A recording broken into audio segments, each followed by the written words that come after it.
Dilansir dari dua artikel tersebut, 10 tahun ke depan populasi usia produktif yaitu yang berusia 15-64 tahun di Indonesia akan mengalami lonjakan dari tahun-tahun sebelumnya.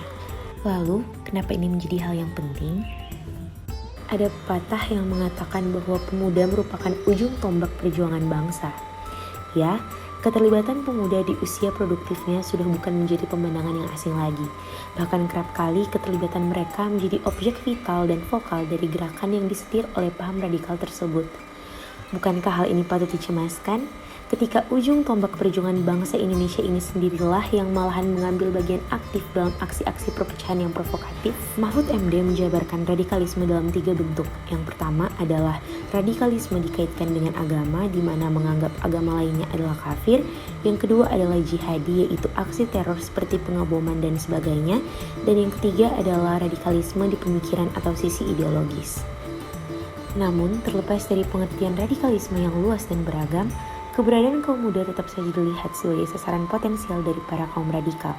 Seperti yang dilansir dari Budi Gunawan, Kepala Badan Intelijen Negara, di mana 40% dari mahasiswa universitas di Indonesia menjadi target penyebaran ideologi pemikiran radikal dan 39% diantaranya telah terkena pengaruhnya.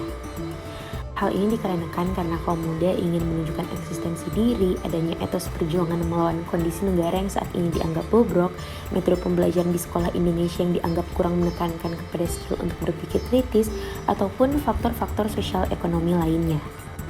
Yang menjadi pertanyaannya, apakah hal ini mengancam?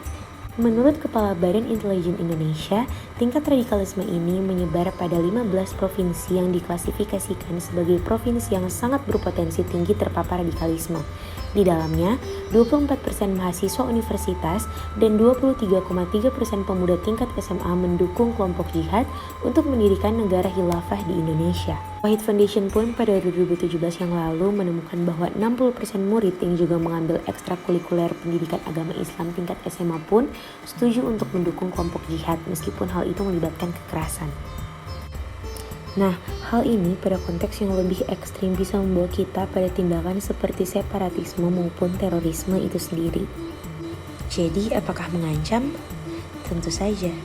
Kalau begitu, upaya apa saja yang telah dilakukan? Dari sisi pemerintah membuat regulasi di mana melibatkan semua instansi baik pemerintah pusat ataupun daerah untuk sama-sama bekerja sama melawan radikalisme.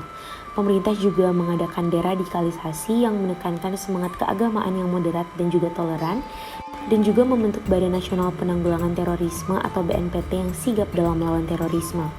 Pun dari sisi non-governmental organization, mereka membuat program-program dan kolaborasi yang melibatkan berbagai pihak lewat penyediaan forum-forum diskusi yang turut menyertakan nilai-nilai toleran kepada masyarakat yang terlibat.